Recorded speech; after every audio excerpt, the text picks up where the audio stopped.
now. We'll probably have a few people coming in a little bit late, just so that you know. Oh, yep, Really? there sure is. Yeah, Hmm. sure as I say that, we got a few more people pinging in, Mm-hmm. and that's fine. Thanksgiving week is a disorganized and difficult week for everybody because everybody is here and there and all over the place. Quick note, and I'll put this in the email um, that you get after class. Um, Scottsdale is going to do signups for winter session. Winter, that means it's starting, I believe it is January 6th, because I think that's a Monday. But registration is going to start for all the winter classes, everything, whether you do tennis or Tai Chi or painting or this class or anything. Um, Sign up registration is going to begin December 2nd if you live within the city limits of Scottsdale. If you live outside of the city limits of Scottsdale, it will start December 5th. Why that 3-day gap? I don't know, but it is the way it is. December 2nd if you live in Scottsdale, December 5th if you live outside of Scottsdale.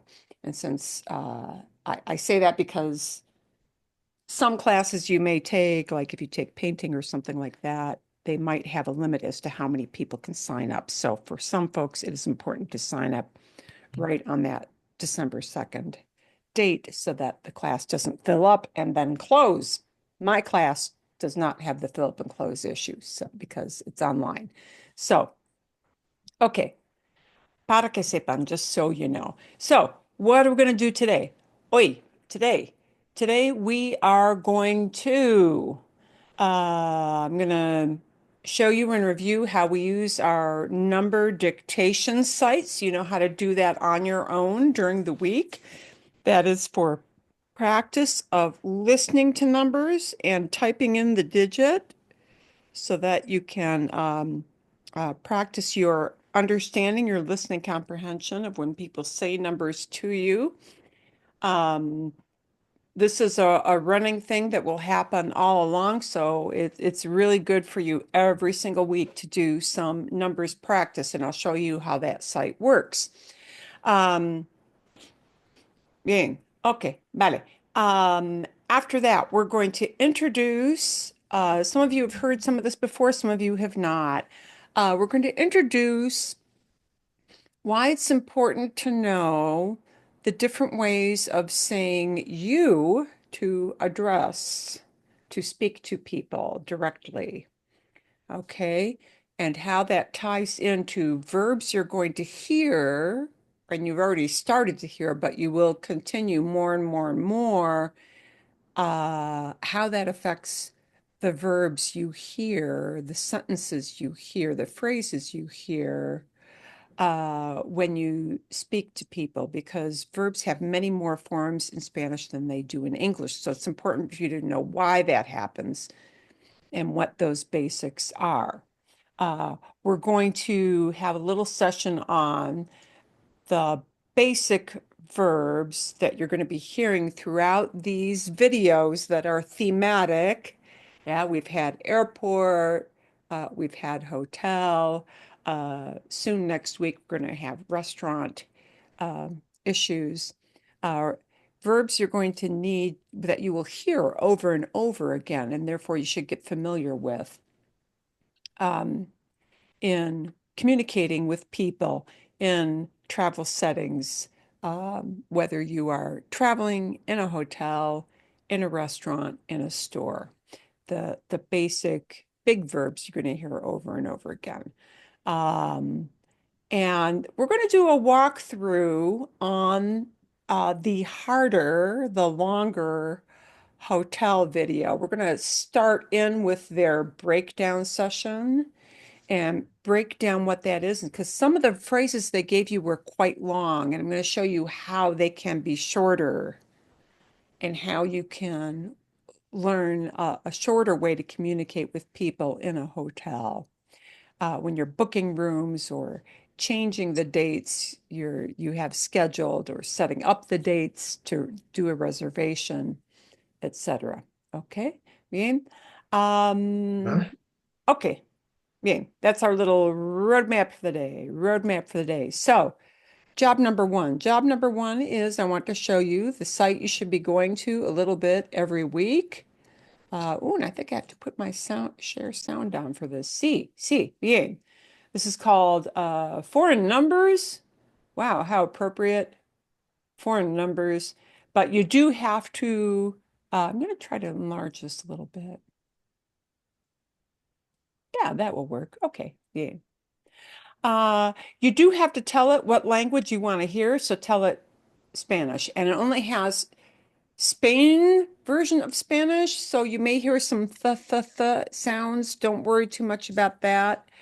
Uh, but you have to tell it. They don't have a Latin American version of that yet, just so you know. But this is still a useful site. Spain Spanish, you have to set up that. Then drop down menu. Well, you can tell it how many minutes you want to practice. If you want it to be 1 minute, 10 seconds sounds way too short to me.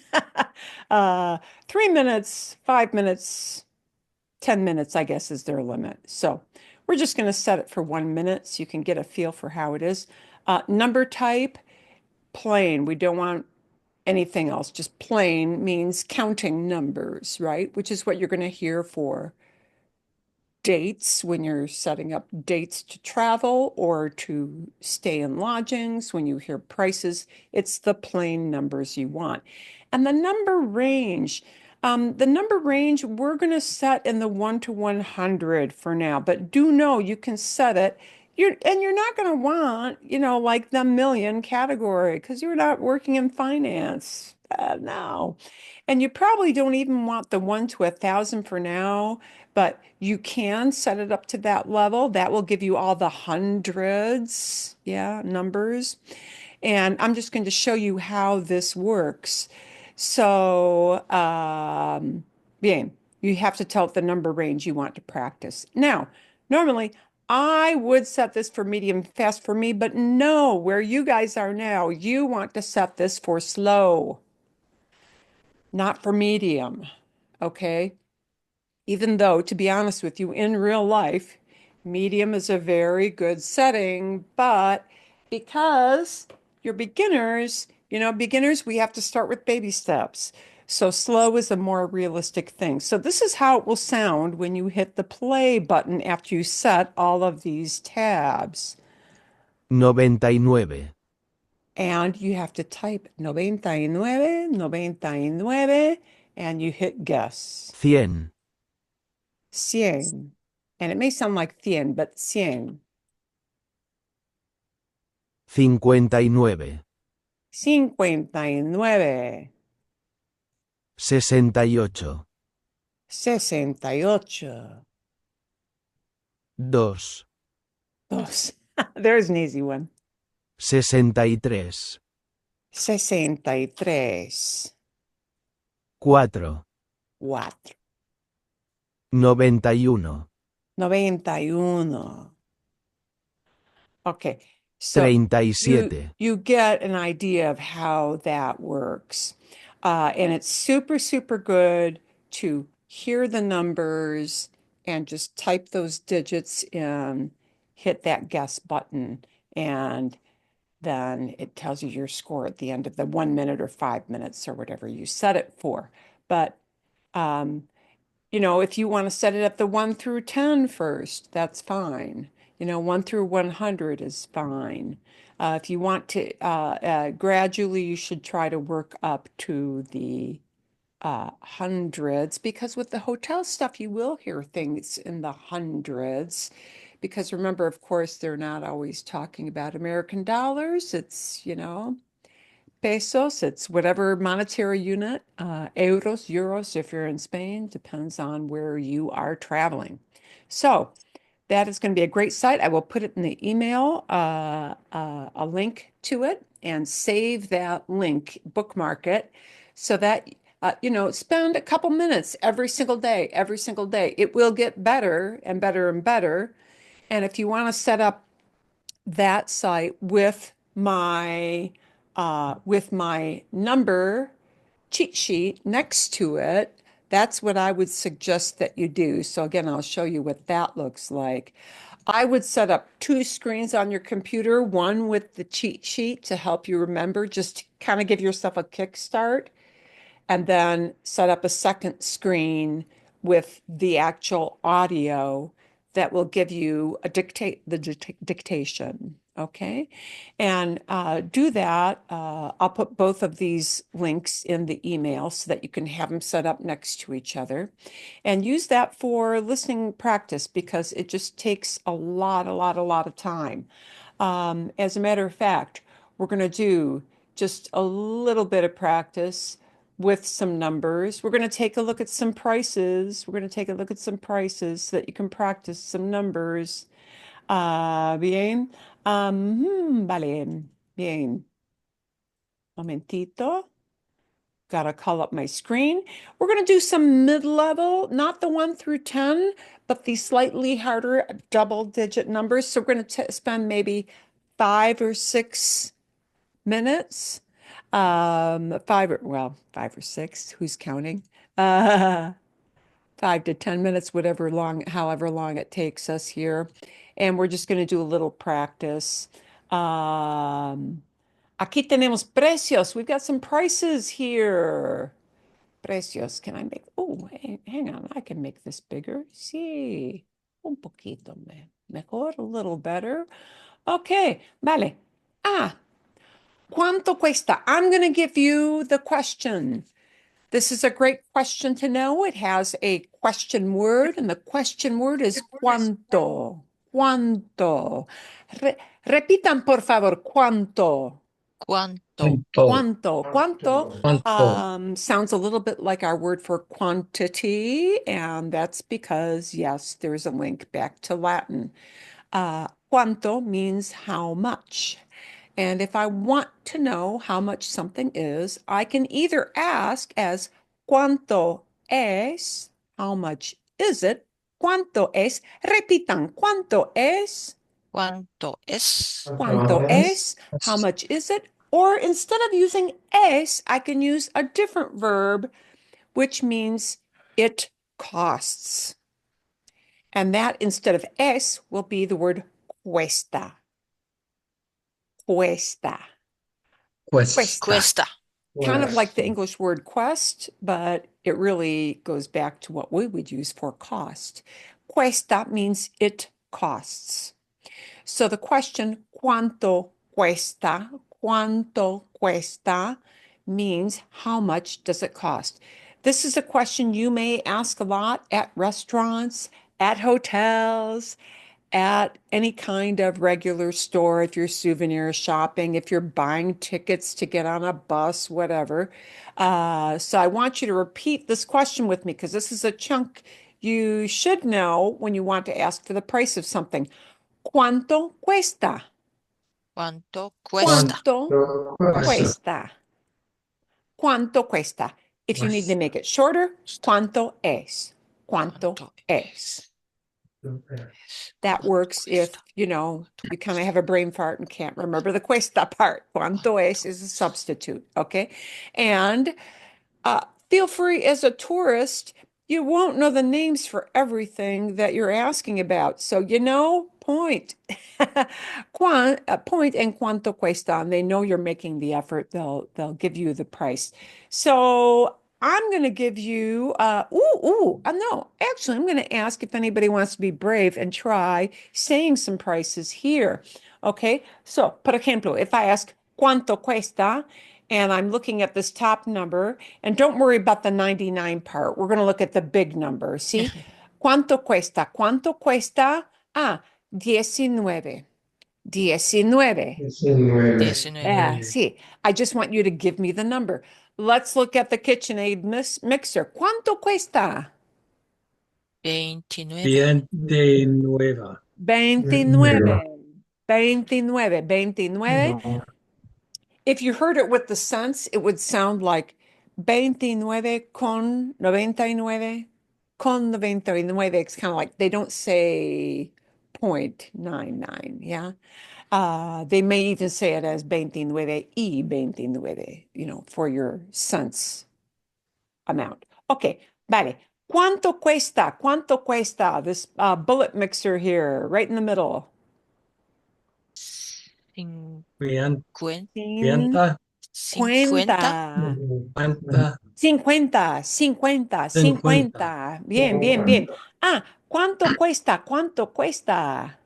59. 59, 59. Muy bien.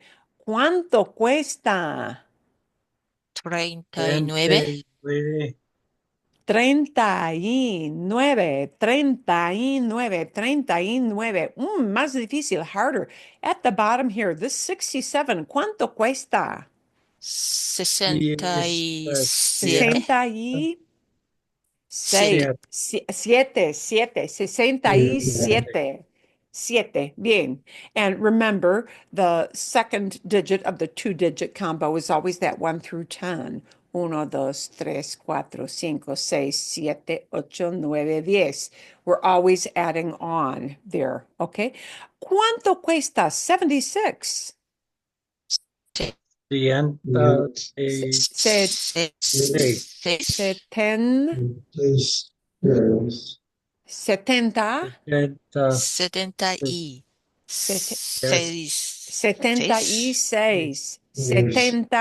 76, 76, 76. Bien. Vale. Let's grab this bottom one here. 84. ¿Cuánto cuesta? ¿Cuánto cuesta? 84. 80, 84. 84. Vale, bien. Let's take one more group. Un grupo más. Uy, ¿dónde está?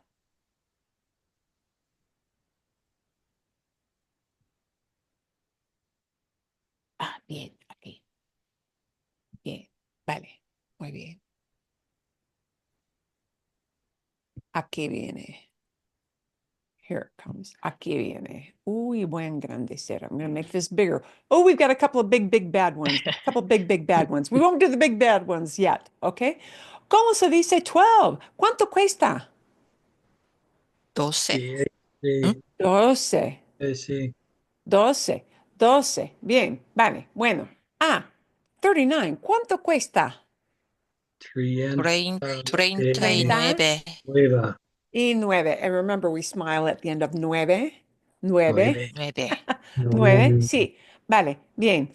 Ah. Un reloj inteligente. A smartwatch. ¿Cuánto cuesta? 49. ¿Cómo se dice 49? 49. 49, 49, muy bien, 49. Bien, bien, bien. Vale, sí. ¿Cuánto cuesta? ¿Cómo se dice 84? 84.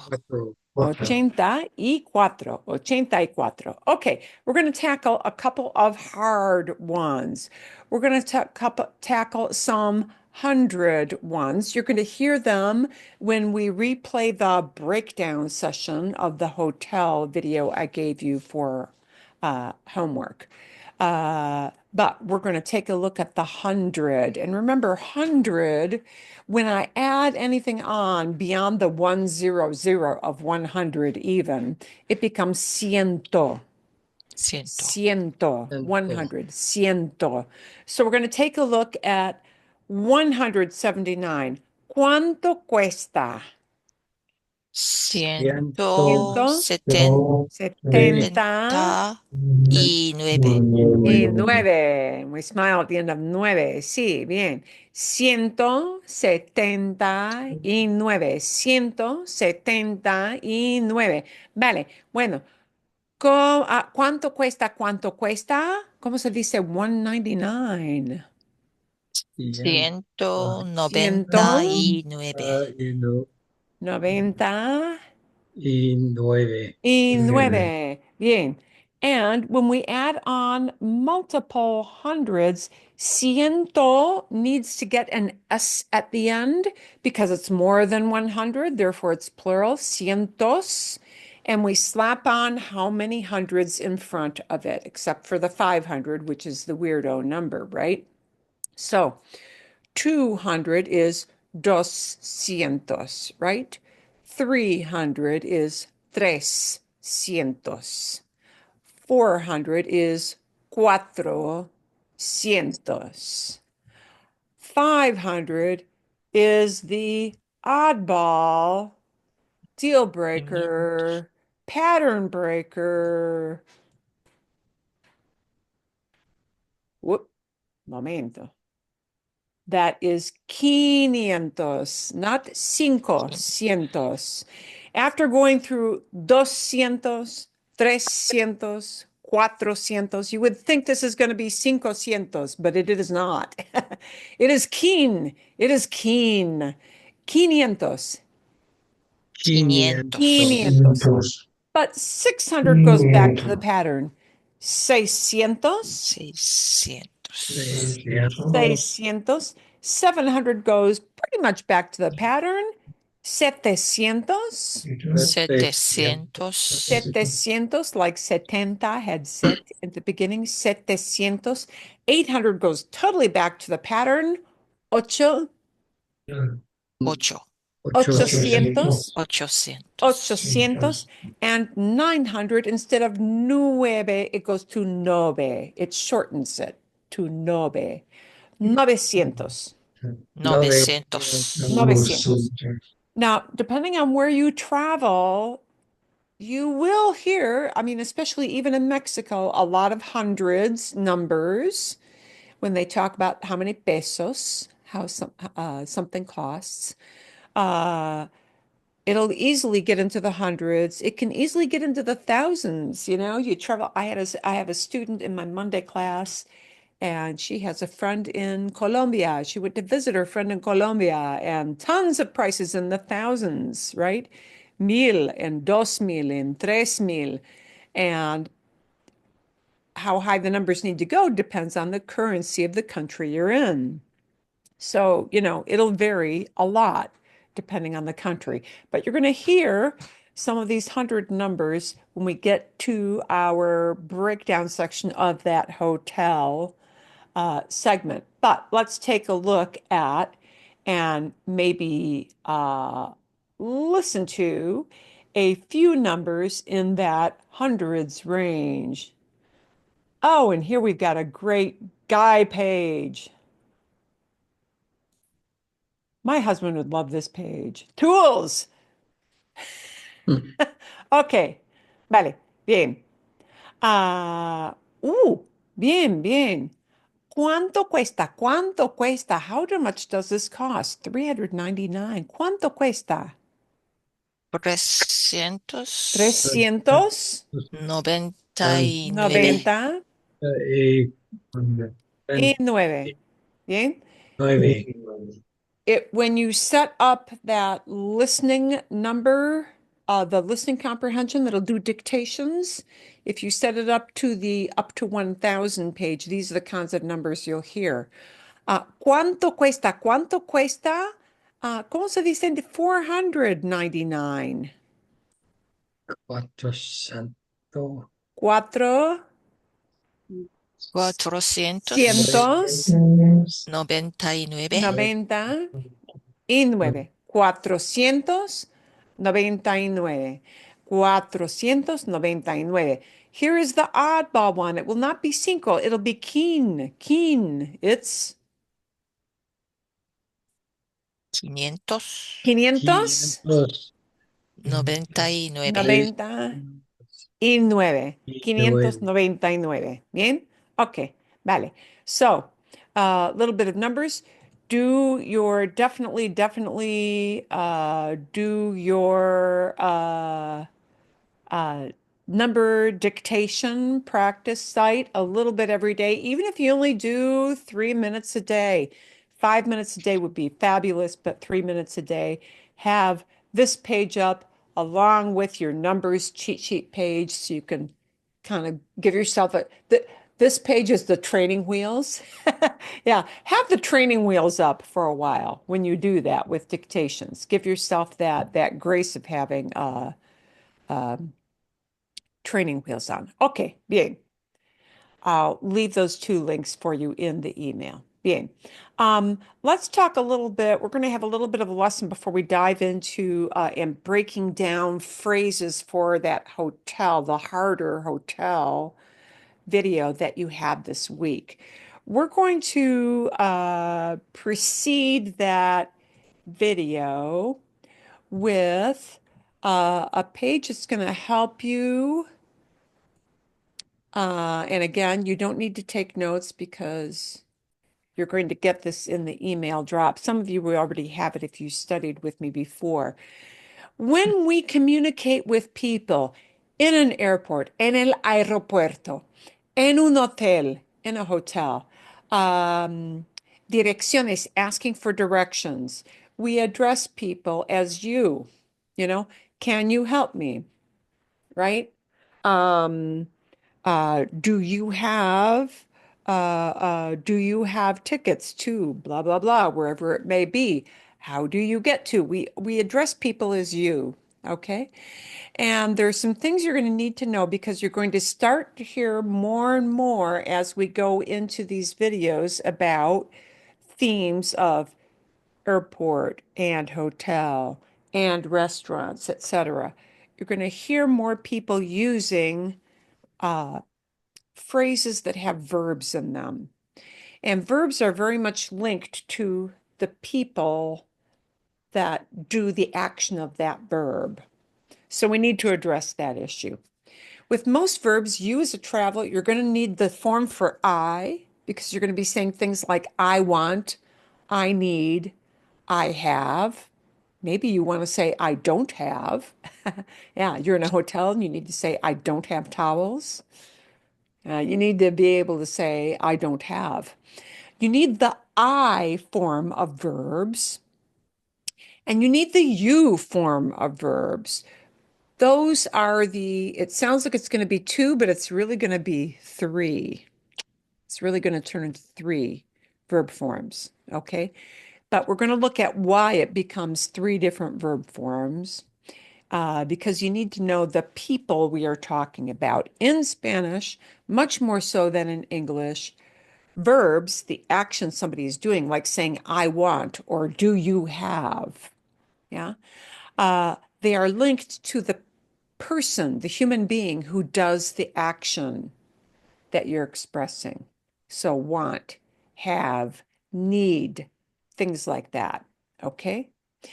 And we're going to take a look at the forms for you first. Okay. Uh, the ways we say you in Spanish are many. Actually, there are four words for you in Spanish, but fortunately for you, one of those four is only used in Spain. And even then, you can get along without it, that fourth one, if you have to, because Spaniards know that Latin Americans don't use the fourth word for you. Spaniards know that. Latin Americans do not use four words for you. They do use three words for you, and here they are. Tú. Tú is the friendly you. Tú is used.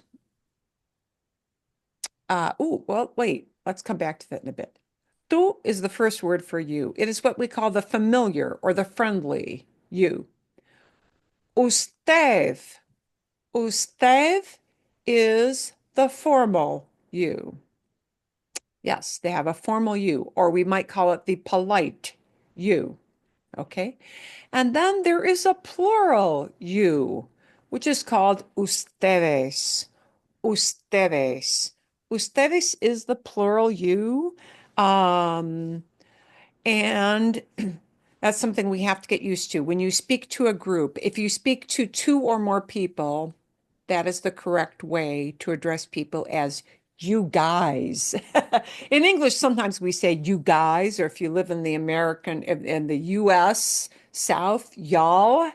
That y'all idea is wrapped up into the idea of ustedes in Spanish. Usted and ustedes often become abbreviated, and vosotros is the fourth you, which is only used in Spain. But these are the ones that are used in Latin America and Mexico and Central America. Tú, usted and ustedes. And I'll give you this whole file so you can read a little bit more about it. But the basic thing to know, I'm going to try to make this bigger again. Being better. When we address people directly and we say you to them, right? Tú is the you that is used for someone you know on a first name basis. Um, in many countries, it is used for family and friends. Colombia's, they don't use tú for family all the time, but they may use it for friends. But anyway, just so you know, there is some variation there. But generally, tú is used for somebody you know on a first name basis. That is why it's called the friendly you. So if you can call, here's the rule of thumb. The rule of thumb. When do I use tú?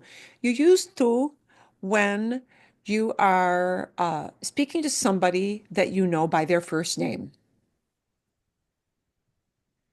Yeah. Tom, Dick, or Harry, or Jane, or Maria, or Jose. If you can call that person by their first name, you can use tú with them as a general rule. We also use tú to talk to kids. So if you're talking to teenagers, if you're talking to little kids, they expect to be addressed as tú. They expect that, okay? Uh, if you are in the I would say this, yes. If you're in the category of young people who hang out just with other 20-somethings, when I say young people, I mean teenagers, and I mean people, say from 20 to about the age 30. Even if they don't know each other super well, they will probably use tú with each other, young people. Okay, that's the reality. So it's used for younger folk, and if it's like a group of all 20 somethings, even if they've never met, they're going to use tú with each other. Yeah. But tú in general is seen as very informal, and it might be seen as too formal, or excuse me, too familiar, too buddy. Okay. And here's why. Usted, and it's often abbreviated this way, UD period. But you have to pronounce it as usted, even if you see it as UD period. That's an abbreviation to shorten it. Usted is the formal, the polite you. And this is used when with anybody you don't know on a first name basis. So, what does that mean? It is meant to show deference to people older than you, but it's frequently used to show respect to people that you would only know, that you don't know at all, or to show respect to people that you would only call by their surname, their last name. So generally, here is what happens. In most countries, the safe rule of thumb is that usted is used in interactions with people in a business setting. So that means when you go to the airport, when you check in at the hotel, when you are talking to people in a restaurant or store setting, default to usted, to address people as you, because that is seen as more polite. If people respond back with a verb that is in a tú form, they are signaling that they give you permission to address them on a friendly, buddy level. If they don't address you back as usted, that is, they're signaling it's okay to use the friendly tú. Okay? And how does that happen? Well, that happens due to age, again, with people who are in that 20 to 30 category or younger. It happens, let's say you go to the same kind of store to buy things at your Airbnb, buy food items. The second time you're in the store, the person helping you behind the counter may start to, if they've seen you before, may start to address you as tú. They're giving you permission to use the friendly you if they do that. But if in doubt, if in doubt as to which is considered okay, if you don't know the person, they're just a person behind a counter or a desk or in a store or helping you in some way, choose usted, okay, as your way to say you to somebody, okay? And in a group, it'll always be ustedes to say all of you, more than one you. Bien? Vale? So, why is that important? That is important because when you want to say, do you have, you want to ask, do you have a room with a king size bed? Yeah? Do you have the have part will take a different form depending on if you're saying tú, do you have? Or usted, do you have? Or ustedes, do you guys have? But really, the two we're going to focus on are these two, the usted form and the tú form. Okay? And the ustedes form is something you can focus on later if you take your Spanish to another level. So the way you say somebody has something, that has idea will have a slightly different form for talking about myself, for talking to you on a friendly level, in talking to you on a formal level. Okay? It'll have a slightly different form. Bien. Okay. So the form for you is kind of a thing. And the way we address people is a thing.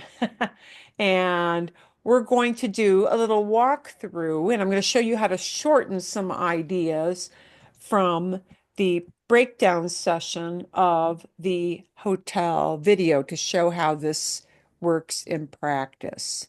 And we'll explore that some more in a bit. Okay. Ooh, I got to make sure I've got my ratio aspect right. Yes, it's okay. Está bien. Bien. Okay, vale. Let's take a look. We're going to look at the homework hotel video, this segment, and they go pretty fast. So we're going to slow it down and make it easier to understand. And in many cases, there's going to be a great big long phrase she uses that you can shorten down to maybe 3 or 4 words, which is way better than 10. Yeah? So we're going to take a listen to this. And here's where she's going to be asking about reservations.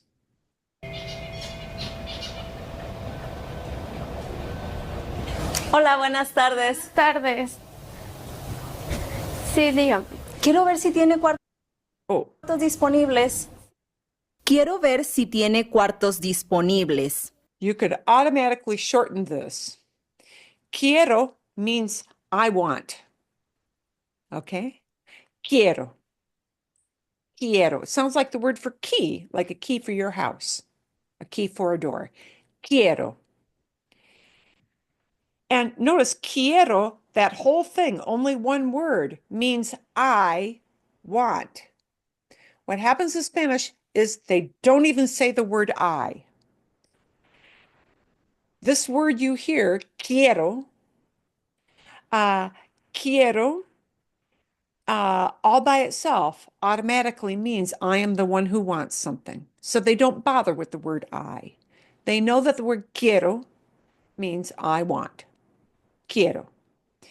And she says, quiero ver. Quiero ver means I want to see. Okay? Quiero ver. Quiero ver si. I want to see if. You can see this at the bottom. But what the bottom English translation doesn't tell you is that that word quiero automatically is both the I and the want part. And people will not bother to say the actual word I.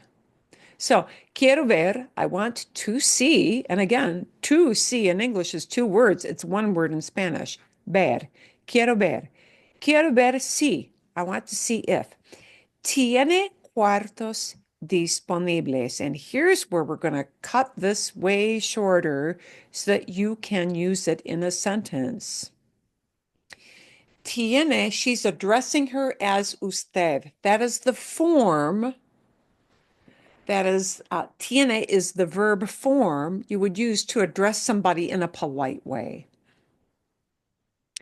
So, tiene cuartos disponibles. Do you have rooms available? Okay. The way to shorten that question is to get rid of the quiero ver si. Quiero ver si, if you need to shorten it and you need to remember a smaller number of words, the words you want to know how to say are polite you. Do you have rooms that are available? Right? So the way we can shorten this down is starting at this word tiene. Tiene. So I want everybody to try the word tiene, Tiene. and we're going to ask it as a question. Tiene, Tiene. tiene, do you have cuartos? Cuartos. Cuartos is rooms. Cuartos, Cuartos. right? Do you have rooms? Tiene cuartos. Tiene cuartos. And here's the available word. Disponibles. Disponibles. Disponibles. Bien? Disponibles. Let's try to string two of these together. Tiene cuartos. Tiene cuartos. Tiene cuartos Tiene cuartos. disponibles. Disponibles. Disponibles. Okay. Here is another way you may express this, not as a question, but saying what I want. Quiero un cuarto, por favor. Quiero, I want. Quiero un cuarto, Un cuarto. por favor. Por favor. Por favor is just our please word, right? Okay. So those are two ways you can communicate to somebody that you need a room. Either quiero un cuarto, I want a room. Quiero un cuarto, por favor, right? Or you may phrase it as a question. Do you have rooms available? Tiene cuartos disponibles. Tiene, do you have cuartos disponibles? Okay. So you can really slice this whole long phrase in half and use one half to say what I want, or use the second half to say, do you have rooms? Bien? Okay. Bien. So, bien. But one important thing to know is that tiene is the formal do you have. She's doing this because she doesn't know this lady. Somebody behind a desk, she's never met her before. If she were addressing her on a friendly basis, that tiene word would get an S on the end. Tienes instead of tiene. Tiene, tienes. If you were talking to a teenager, you could maybe say tienes. You know, some of these little hotels or Airbnbs might be run by families, and they might have teenage kids helping out. That happens sometimes. And you could address them as that. But you know what? Make it easy for yourself. Make it the usted form. Tiene. Tiene. We'll see all the forms so you know them and can recognize them, but tiene by itself is good. Okay, we're going to let it roll from here. I want to see if you have any rooms available. For a simpler phrase, say, ¿Tiene cuartos disponibles? There's the short one, right? And notice in Spanish, question marks get two punctuation symbols. One is the upside down, which when you're speaking to people, they don't see that. That's in writing, yeah? But that's what they do in writing so that you know why that's there. It's the upside down one and the right side up question mark. That's the way they write it out if it is in written form. Tiene cuartos disponibles. ¿Ok? Repitan una vez más. One more time. Una vez más. Tiene Tiene Tiene cuartos disponibles. disponibles. That's the hard part. disponibles. And if you can't get the disponibles word out, tiene cuartos gives them enough information that they know what you're asking for. And the fact that you're making an effort to use a phrase, even if you can't make a long question, goes a long way for goodwill, that people want to help you. Okay. Do you have any rooms available? Sí, ¿para cuántas personas necesitaría? ¿Para cuántas personas necesitaría? Now, wow, if you heard that at that rate, your brain is already freaking out, right? Yes, it is.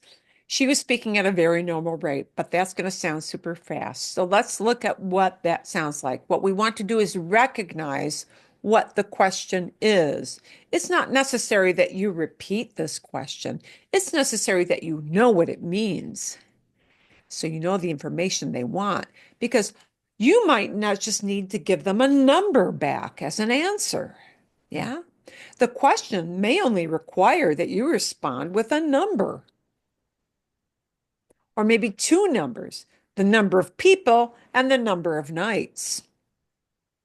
So, okay, let's listen to her say this question one more time and we'll break it down. ¿Tiene cuartos disponibles? Wait a minute. Okay. Sí, ¿para cuántas personas necesitaría? ¿Para cuántas personas necesitaría? And that last word, necesitaría, looks like necessity, doesn't it? Look like necessity in English? Okay. You don't need to understand the mechanics of why that verb is what it is. Just know that she's asking about you need. That's all you need to know. You don't need to repeat this question because you're not going to say this question, but you need to understand what she's asking. Para, for. Para cuántas, for how many. Para cuántas personas. That's all you need to understand. Para cuántas personas. Para cuántas personas. You'll hear this question in hotels. You'll hear this question when you're buying tickets. You'll hear this question when you're getting a table at a restaurant, because that's a normal question. And all they want back from you is a number. Yeah. Para cuántas personas? For how many persons? But we would say in English, for how many people, right?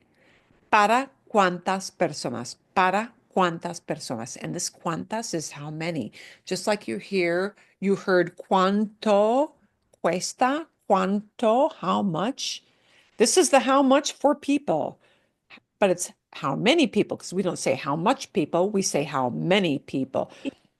So cuánto, the how much word, changes just a little bit to make it into how many.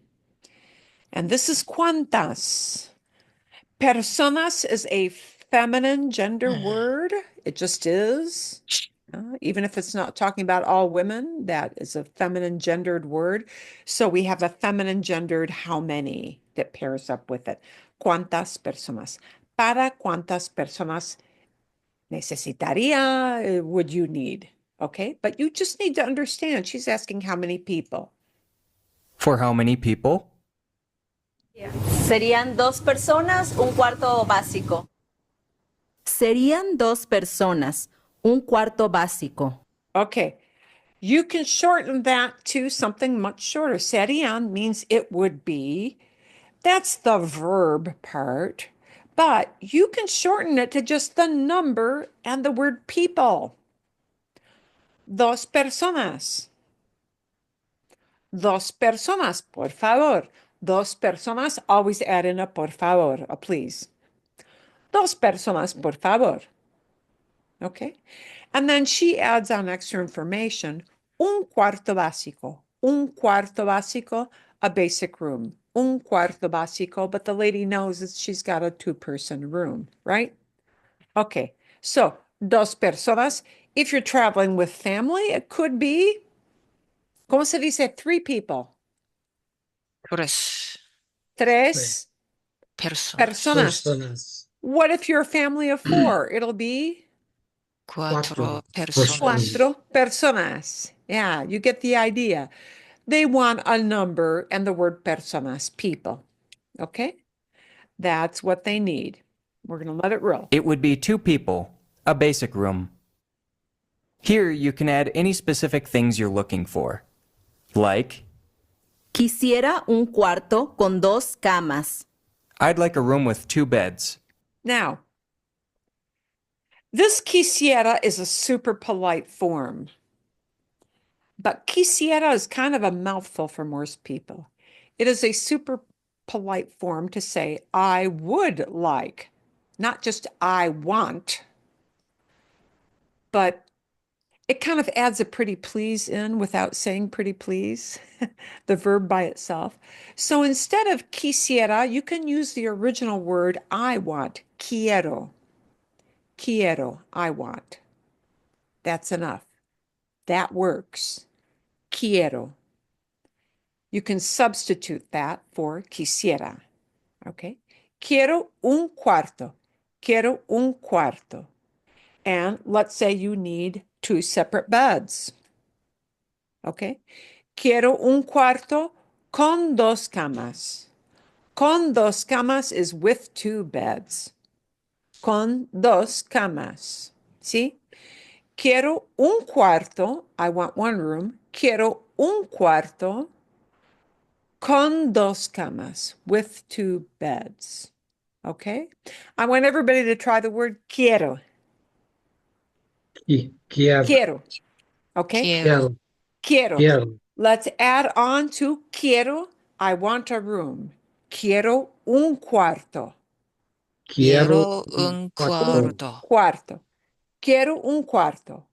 Quiero un cuarto con 2 camas.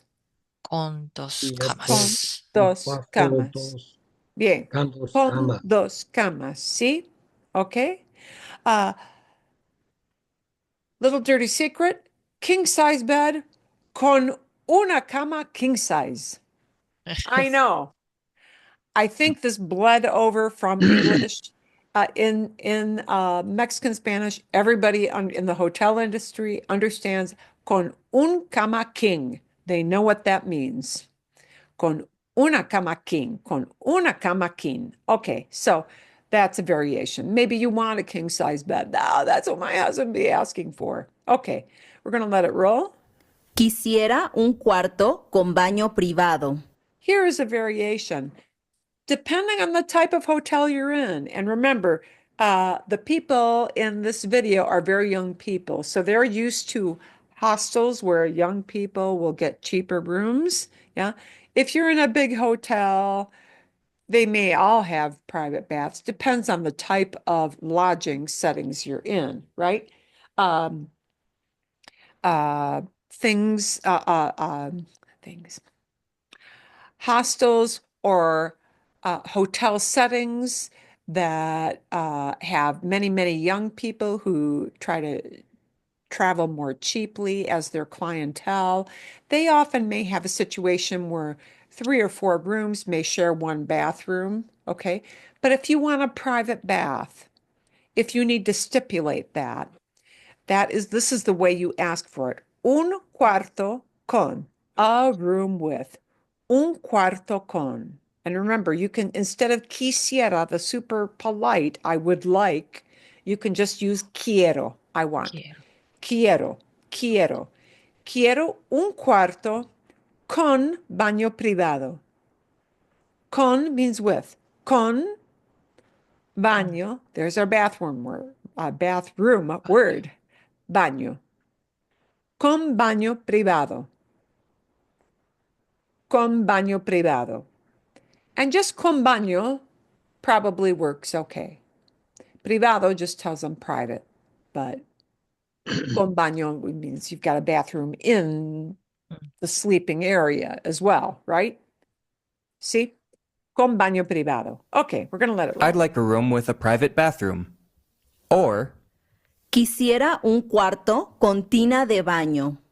And I wouldn't worry about the bathtub part because a lot of them have showers. If you're in a big hotel setting, you're not going to really be hearing that anyway. I'd like a room with a bathtub. ¿Cuáles son las amenidades que tienen aquí en el hotel? ¿Cuáles son? Now that came out in a hurry. Yeah. Yeah. Here's another question word. Instead of cuánto, how much, or cuántas, how many, you may need this question word, ¿cuáles son? What are? And this is just asking for amenities, meaning the kind of extra stuff you may or may not get with a hotel room. Like in many places, depending on the size of the town or the size of the hotel, or if it's a mom and pop run hotel versus a chain franchise hotel, you may or may not have air conditioning. You may or may not have parking area reserved. Yeah. You may or may not have a breakfast area included with the hotel. So all those are amenidades, okay? And you might not need to ask this question, but you might want to be listening for or looking for written information that tells you about this. So, ¿cuáles son? Which ones are? Meaning out of all the possible goodies that may come as extras, ¿cuáles son asks which ones are the goodies that you get? And the goodies are amenidades. And you may not really need to say that word, but you may want to be looking for the vocabulary that talks about that. ¿Cuáles son las amenidades que tienen aquí? But I want you to notice this word tienen. The tienen sounded a lot like tiene, but it's got an extra N at the end, right? Okay, so tiene means do you have, polite you, right? Tienen with an N at the end means do you guys have or do they have? Tienen aquí. You could phrase that as tiene aquí or tienen aquí. Doesn't matter a whole lot, but tienen aquí, do you have here? Do you guys have here? Right? Aquí is here. Aquí. ¿Cuáles son las amenidades que tienen aquí that you have here en el hotel? And we're going to listen for the vocabulary you need to recognize, the stuff that comes with the room, okay? Las amenidades que tienen aquí en el hotel. What amenities do you have here at the hotel? La habitación tiene su aire acondicionado, su baño completo, su televisión con cable y las que son para 2 personas tienen su cama king size. Room amenities. Aire acondicionado. So, and by the way, if you need them to slow down when they're speaking to you, say más despacio. Más despacio, por favor. Más despacio. Más despacio, por favor. Más despacio, por favor. But here are the things she mentioned. Aire acondicionado. AC. Yeah? Air conditioning. And I wish they don't shorten that to AC. Or, well, not that I'm aware of. There might be in some areas, but aire acondicionado, air conditioning. Yeah. Some places will have that, some don't. So she's going to list the things that come with the room. Aire acondicionado, air conditioning.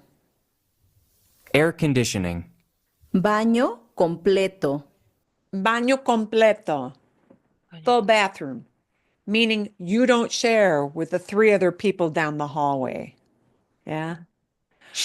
A 22-year-old on vacation, backpacking, might not care if he's sharing. Maybe you do. Maybe you want a bathroom all to yourself. Baño completo. Okay? Baño completo, full bath, meaning it's inside of your room, not down the hallway. Full bathroom. Televisión con cable. Ah, there is something a lot of people want to have with their room. Televisión. Televisión, you can guess, means televisión. They may shorten that to the word tele. Maybe. Yeah? Tele. Televisión con cable. Con cable. You're noticing this word con a lot. Con means with. With. Con cable. Cable TV, right? Televisión con cable. They have to express it that way. Television with cable. Televisión con cable. Cable TV. Cama king size. Ah, there it comes. Cama king size. Cama king size. And then may just say king. Cama king. Cama king. Cama king size. But cama is bed. So the size of the bed. Some people, want to spread out. My husband doesn't want that. If he were by himself, he would ask for a king bed. Cama king size. Cama king. Cama king. Okay. King size bed. So Okay. there, you don't need to respond to them. They're just telling you what comes with the room. Okay. And you can ask them to slow down when they give you that list of items. They may also talk about things like parking. This is going to come up very, very soon. Okay. Y el hotel tiene estacionamiento por si traen carro, lo pueden dejar, está en la planta baja. Hay un Wow, ouch, ouch, already super fast, right? Super fast. Ouch, this hurts. But you know what? Swiss cheese, only like knowing there are holes and just being able to pick out a few words is okay. There's one big word she said, estacionamiento. If you are renting a car, you want to know about that feature that the room has, estacionamiento. And they're going to show it on the screen. Estacionamiento means they've got parking. And you don't have to go hunting for it on your own. Hay un jacuzzi alberca y también tenemos restaurante de 8 de la mañana a 2 de la tarde, excepto los martes, descansamos los martes. Hotel Granted, she's probably going to talk slower if she knows you're from a foreign country. amenities. Estacionamiento. Parking. Parking is a very long word. Okay. In some countries, they do shorten that to parking, but usually you're going to hear estacionamiento. That means parking. What a long word. Estacionamiento. Estacionamiento. Okay. Bien. Jacuzzi alberca. Jacuzzi pool. Yeah. Alberca, there are two words for pool. Some people always want a pool. In Mexico, they like this word alberca. Alberca means a pool. In other countries, you may hear a totally different word for pool, and that will be piscina. Piscina. Piscina is spelled with Piscina. Piscina. So you'll either hear, okay, so yeah, some people want that hot tub thing so they can relax at the end of the day. Yeah. Jacuzzi alberca. Alberca is a pool. Some people want a swimming pool, to actually swim, do laps in. So alberca or piscina means they've got a pool. Restaurant. Restaurant. Notice how some people say restaurant instead of restaurante? So really, I am used to the word restaurante with an E at the end of that T at the very end. I am just used to always restaurante. Restaurante. But you may hear some people shorten it. Restaurante. Restaurante. And that's an easy word to understand, but they have a restaurant, okay, that serves at certain times of the day. Anglicisms are very common in the hotel industry in Latin America. You can simply say restaurante. There you go. Other amenities you might be interested in are Internet inalámbrico. wireless internet. And generally, you don't need that wireless part because I'm going to give you a shortcut way to ask about that. Internet is good enough.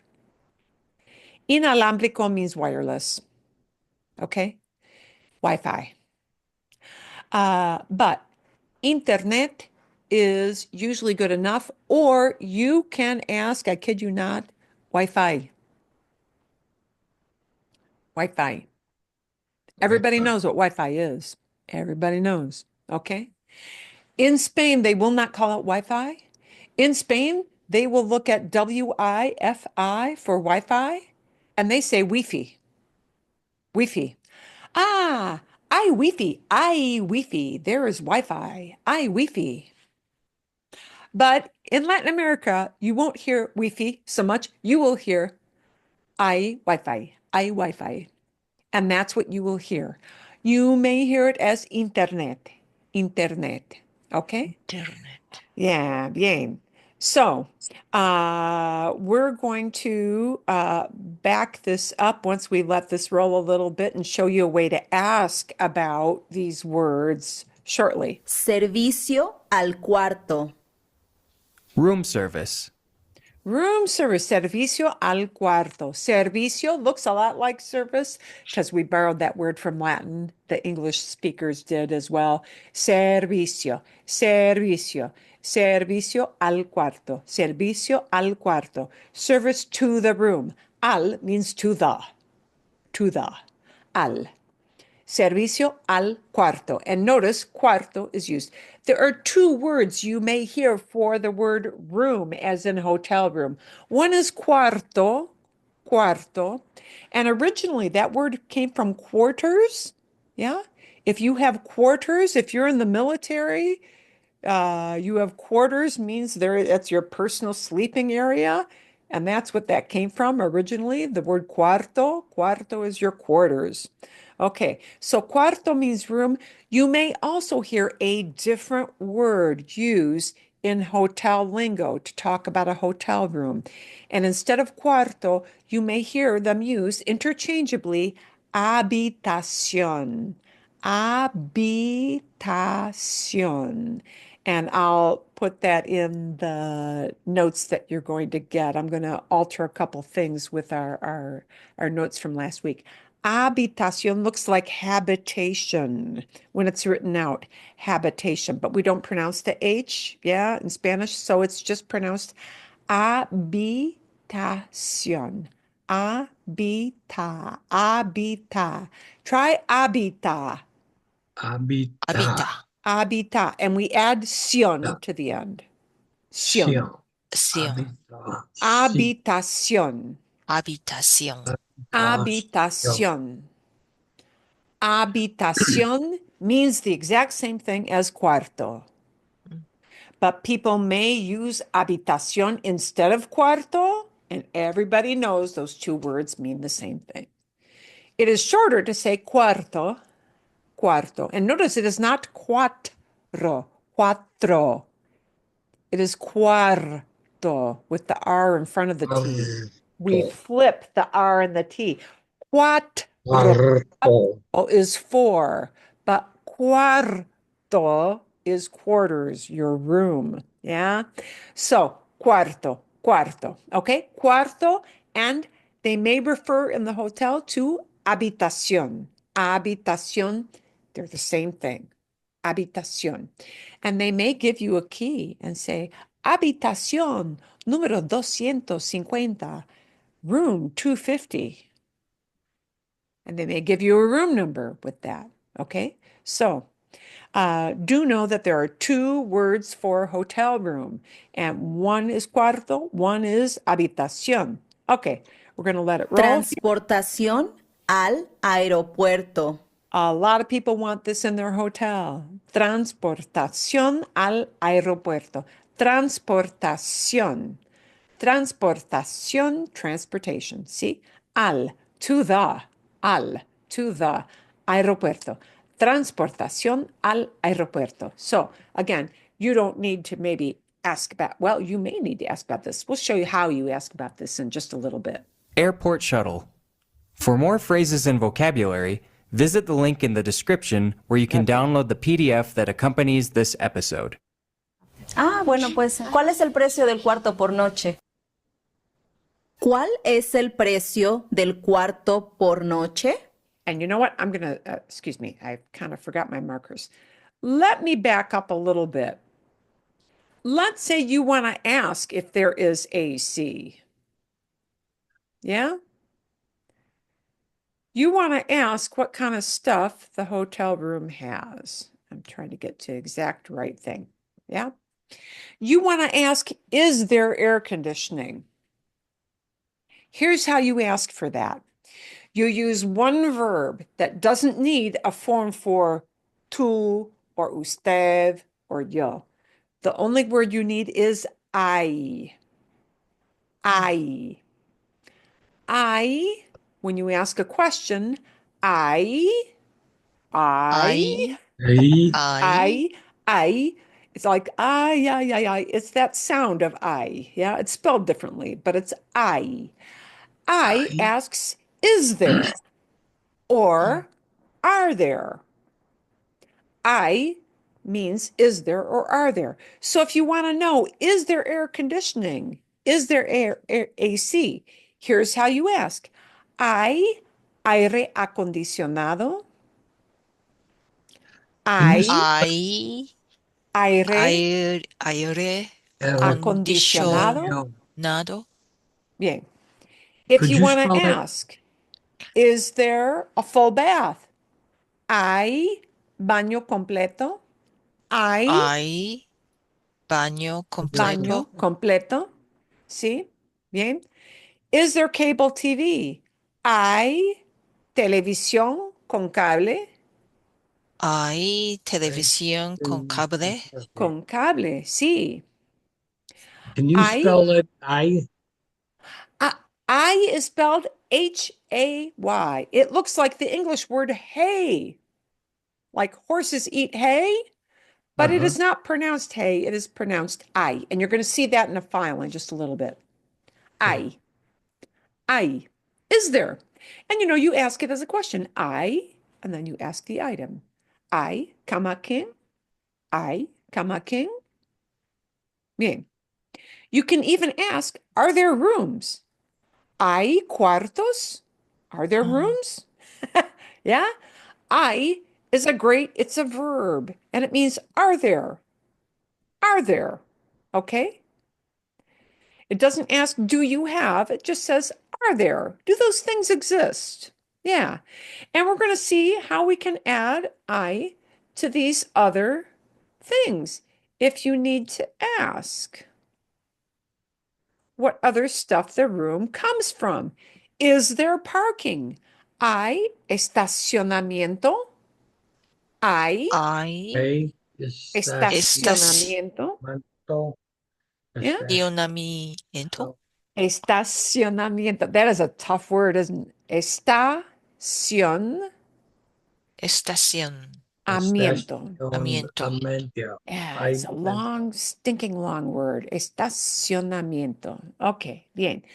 If you want to ask, is there a pool? Don't worry about the jacuzzi part. Just hay alberca.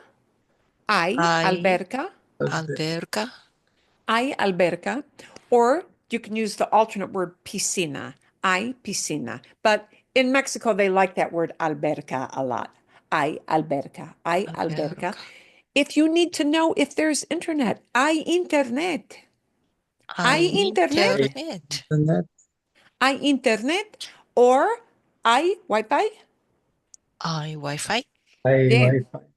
This is how you ask. Do you have this stuff at your hotel, right? Hay restaurante. Hay restaurante. Is there a restaurant, right? Hay servicio al cuarto. Hay servicio Hay al cuarto. servicio al cuarto. Yeah. And you make it sound like a question. Yeah. Bien. So that's how you ask, do you have these things? Okay. If you need that response, that question. Now we're going to get down to the nitty gritty of the paying part, and you're going to hear some numbers. ¿Cuál es el precio del cuarto por noche? ¿Cuál es el precio del cuarto por noche? Okay. And you can shorten this in general to the first half of this. ¿Cuál es el precio? ¿Cuál es el precio? What is the price? And they're not going to calculate it out. They're going to tell you por noche, per night. So the key things to know is that por noche means per night, right? And ¿cuál es el precio means what is the price? ¿Cuál es el precio? ¿Cuál es? What is? Technically, it's which one is out of all the possible prices that you got for all these different kind of rooms. ¿Cuál es? So try just ¿cuál es? ¿Cuál es? ¿Cuál es? And we add on the price part. ¿Cuál es el precio? Yeah. ¿Cuál es ¿Cuál el precio? es el precio? El precio. ¿Cuál es el precio por noche? Por noche. Por noche. You can cut out the of the room part. Del cuarto means of the room. Ah, ¿Cuál es el precio por noche? ¿Cuál es el precio? ¿Cuál es ¿Cuál el es la precio Precio por noche. por per noche? noche? Por noche. ¿Cuál es el precio por noche? The del cuarto is extra stuff of the room. You know, you can cut that out. Okay? ¿Cuál es? She's going to come back with a number. So see if you can hear the number. She's going to say it pretty fast. What's the price of the room per night? Ajá, para 2 personas la tenemos en 450. Para dos That was fast. Okay. So now she's speaking to a native speaker and she knows that's why she's going that fast. All right. But para dos personas, for 2 people, para dos personas, sí, la tenemos en, and all this stuff. You don't need to know all the mechanics of all this. You're listening for this number. personas, You're listening for this number, 450, 450. Let's say she spoke that 400. fast, 450, and the implication is not dollars, but pesos, their number, monetary unit, right? Mhm. Okay, so now let's say she did speak that fast, right? If you don't get that number, here's what you ask. Repita, repeat, repita, por favor, repita, por favor, Repita, por Repita, favor, por favor, el precio. el el precio. precio. Repita, por favor, el precio. Repita, Repita, por el favor, precio. And she'll, Precio. yeah, el and precio. she'll know that she went too fast. Repita, por favor, el precio. Repita, por favor, el precio. Repita. Repita. Okay. Repita, por favor, Repita, por precio. favor, El precio. el Now, precio. she's not going to tell you how much this is in dollars, obviously. So you're going to have to do that mental calculation or get used to that ahead of time. But 450. See, that's the per night charge. That's the per night charge. Okay. la tenemos en 450. For 2 people, it's 450. 450, ok. Quiero hacer una reservación para 3 noches. So here's the part where we're going to need the I want to make a reservation. Aha. Now we need an I want word. And that's going to be a verb. Okay. Quiero hacer una reservación para 3 noches. Now, this is a good big chunk. It's long, but there are some words you can relate to English, so that will help. Here's the words that don't relate to English. Quiero hacer. I want to make. Quiero hacer. The quiero is the I want part. Quiero hacer. Quiero hacer. I want, hacer. and the hacer means to make. Quiero hacer. Quiero hacer. Quiero hacer. Quiero hacer una reservación. Una Quiero reservación. hacer Reservación. reservación. Now, you can get away with a shorter word instead of reservación. You can get away with una reserva. Una Una reserva. reserva. You can get away with that. Un- Okay. Un And reserva. I'll put all the shortcuts into a little file. So you know you can shortcut it too.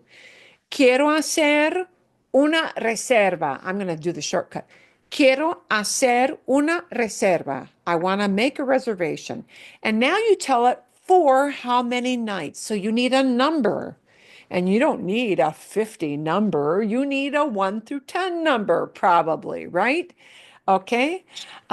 So, para 3 noches, for 3 nights. And that noches is the part that you hear in buenas noches, good evening, good night. Noches is nights. Para 3 noches. Para 3 noches. If you need it for 4 nights, it becomes what? Para Cuatro. cuatro noches. noches. If you need it for 5 nights, it becomes para Para Yeah. 5 Cinco noches. cinco Noches. noches. ¿Sí? Bien? Okay. So you get the idea. We're going to let I it want to make a Oop, reservation for 3 nights. Ajá, claro que sí. ¿A qué nombre sería? ¿A qué nombre sería? and all you need to do is recognize that means they want your name. And you hear the word nombre. ¿Sí? ¿A qué nombre? In what name? Under what name? Mayra Larios. Le entrego. ¿Su pago va a ser en efectivo o con tarjeta? Now she's asking how you're going to make the payment. So we're listening for the words for credit and cash. Credit and cash. Su pago va Su pago is your payment. Su Your pago. payment. Su pago. And va a ser. And she's asking how you're going to pay. So we're listening for the cash word. We're listening for the credit word. The cash word is efectivo. Efectivo sure doesn't sound like cash, does it? Efectivo sounds like effective. Well, cash is pretty effective, isn't it? Yeah, okay. So that is the word they use for cash. Okay. Efectivo. Efectivo. And the credit part is usually shortened to just say a card. Yeah. Tarjeta, tarjeta, that last word in the question, tarjeta means card. And they generally don't care if that card is debit or credit. Kind of don't care. They might say tarjeta de débito, tarjeta de crédito. But, as long as you're paying with a card, they kind of don't care. So they don't add the credit or debit part. They just say tarjeta, tarjeta. See? Con tarjeta, with a card. Look at how many times we used con today. Con tarjeta, con tarjeta, right? With a card, meaning va con. a ser en efectivo o con tarjeta. Will your payment be in cash or with a card? ¿Aceptan tarjetas? Sí. Ok, ¿puedo pagarlo con tarjeta? ¿Puedo pagarlo con tarjeta? Can I pay with a card? And she's just verifying that. Puedo pagar. Puedo pagar means can I pay? Puedo, can I? Puedo, can I? Right. Puedo pagar, can I pay? Can I pay with a card? ¿El pago se hace de una vez o puedo pagar al final? And here she gets into pago- a longer one. Most of us pay in one payment, but she's asking if she can break it up. And again, because she's in her 20s, younger people try to do that. And, in case they say they're staying 4 nights and they wind up only with 2, they pay half and they don't worry about the other. ¿El pago But se hace de una vez o puedo pagar al final? Do I have to pay now or can I pay at the end of my stay? Como guste. Igual a veces se les cobra el 50% a la hora de llegada y el 50% restante a la hora de salida, ¿no? And wow, that's a whole big mouthful. You're probably not going to ask to split it. So we're going to stop there. We're going to stop there and we're going to take a look at something. I am going to send you some condensed vocabulary to show you how to ask these questions. And so you've got it all in these kind of files condensed from this video. And what I want you to notice, what I want you to start noticing is something about the way people use verbs when they speak, because this becomes a challenging thing for English speakers, right? The verb form, you need to communicate what you want or need. This becomes an issue. There are more verb forms in Spanish than we use in English. It's just the way it is, right? The verb form in Spanish will be slightly different to tell the story of who is doing that action. All right? So, whereas English may only have two verb forms, and I'll give you an example. I pay, you pay, but she pays. But in Spanish, there'll be one form to say I pay, one form to say you pay, friendly, one form to say you pay, formal, a different form to say we pay, and another form to say they pay. 5. I pay, you buddy pay, you formal pay, we pay, they pay. Uh-oh. Now, instead of having to memorize a whole bunch of those, which if you're going to get into a lot of Spanish, you eventually have to do that. What you right now, as the tourists, need is if you can get along with the I pay, the you pay, and the he or she pays, that's enough. Why? Because the he or she form is the same as the you polite form. Okay, so we're going to take a look at what all these people are. The person doing the action in Spanish determines the type of verb form we choose. Okay, so the person doing the action in Spanish is, for your purposes, you need to know the form for yo, meaning I. You also might want to know the form for tú, the friendly you, in case you talk to somebody you know on a first name basis or a kid or a teenager. Yeah. And then you want to know the form you use in what we call third person.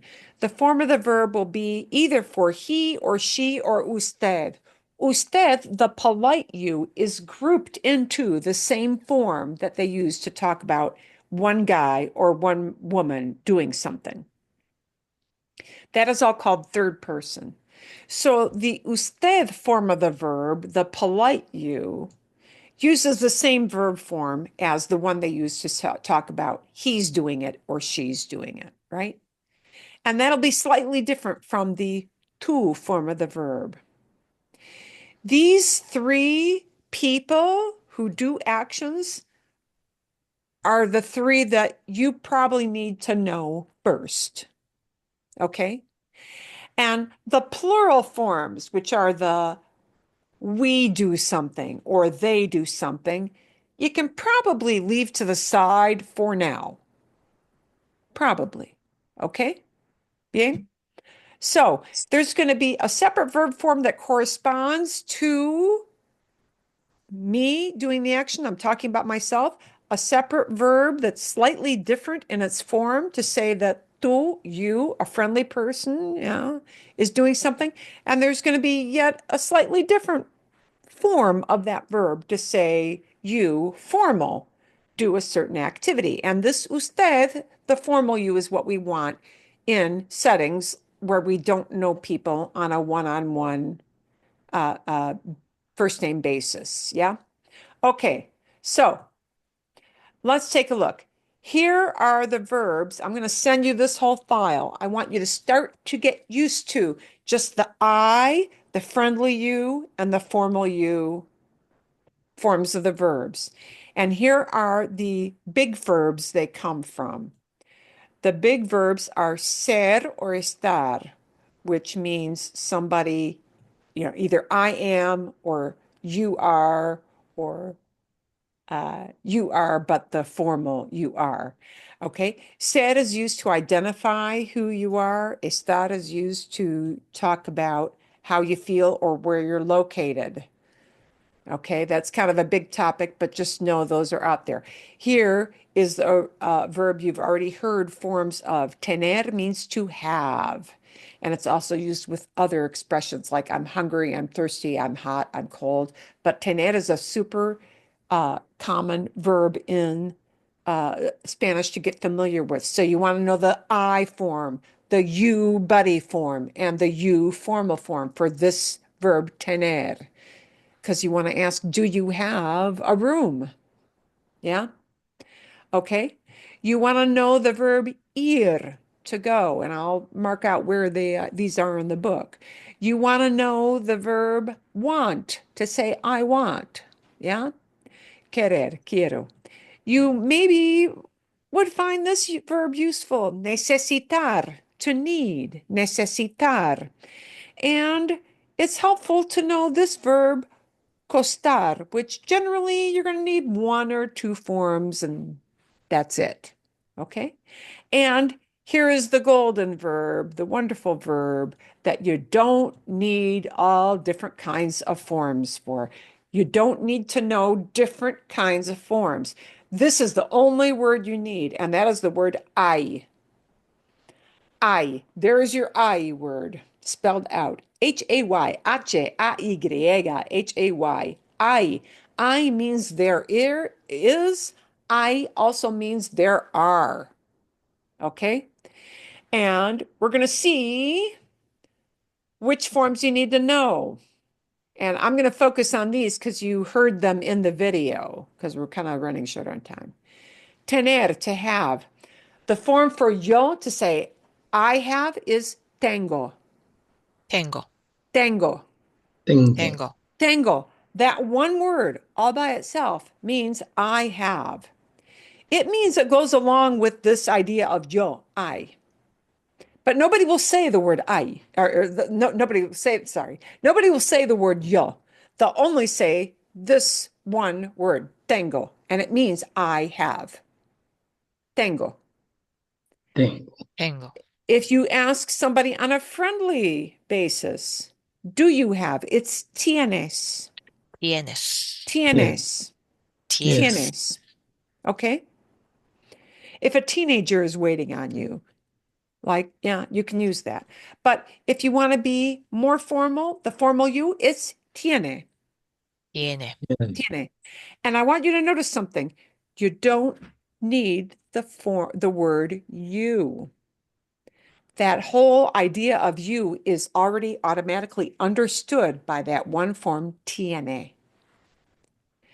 That idea of tú, the you, that's the friendly you, is already understood by that one word, tienes. And the idea that I am talking about having something is already built into this one word, tengo.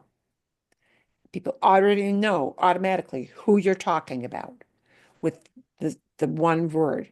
Tengo, tienes, tiene as a polite. Yeah. For ir, it's voy, Voy. vas, Vas. va. Va. Okay. Voy. For want, it's quiero, Quiero. I want. Quieres, Quieres. do you want? Quiere, Quiere. quiere, the Quiere. formal, the polite, do you want? And we're going to look at a couple more. For necesitar, necesito, Necesito. I need, necesito, necesito. The do you need is necesitas. Necesitas. Yeah. And the polite do you need is necesita. Necesita. Sí. Necesita. Necesita. Wow, it's kind of hard, isn't it? Lots of S sounds. Necesita. Necesita. Bien. And costar, probably all you need is this one. Cuesta. Cuesta. ¿No? You might need cuestan with an N at the end, but cuesta. They know what you mean if you use cuesta. Okay? Cuesta. It costs. ¿Cuánto cuesta? How much does it cost, right? And this is your friendly verb because it's the only verb you need. It doesn't have 3 different forms. It's just this one word, hay. Ay. Hay. Hay. ¿Ok? Bien. Bien. Bueno. Okay. We're going to use some pictures next week to talk about these things, just so you know. You can look at it. We're going to think about maybe how we combine some question words with these. Bien? Okay. I'm going to give you a video to watch about question words, and we're going to combine some of these verb ideas next week. Okay. Vale. Bien. Son las 11 o'clock. What I'm going to give you, besides all this information, because we kind of just walked you through some of this hotel theme, I'm going to give you one new video to watch during this coming week, in between your Turkey Day, Thanksgiving. And the video is going to move on to a new theme. And the new theme is going to be, not hotels, sorry. It's going to be el restaurante, restaurant. And it's going to be a short, easy to understand video that's going to talk about interacting in a restaurant. Okay. When people come up to you and serve you and give you a menu and that kind of thing, right? Asking for stuff and ordering stuff in a restaurant. You'll get an easy video. There are going to be a number of videos we'll look at with that theme, but you're going to probably hear some of in the restaurant video, just like you had them in the hotel video. You're going to hear some of these verbs pop up again. Okay? Because you may hear people saying things like, I am a vegetarian, soy vegetariano, yeah? Or people may say, aquí tiene, here you have, aquí tiene el menú, here you have the menu. So you're going to start to hear these verbs pop up over and over and over again, these commonly used verbs. But our theme next week is going to be en el restaurante, in the restaurant. We're going to start to baby step through that. ¿Ok? ¿Bien? Bien. Bien. Perfecto, muy bien. Ok. Nos vemos la semana que viene. We'll see you next week. Espero que tengan buen día de acción de gracias. Have a good Thanksgiving. Thanksgiving is día de acción, day of action. Día de acción de gracias. Gracias. Day of thanks action. Gracias. Wow. Día de acción de gracias. Buen día de acción de gracias. Ok, nos vemos. Nos vemos. Nos vemos, sí. Nos vemos. Hasta luego. Sí, cuídate.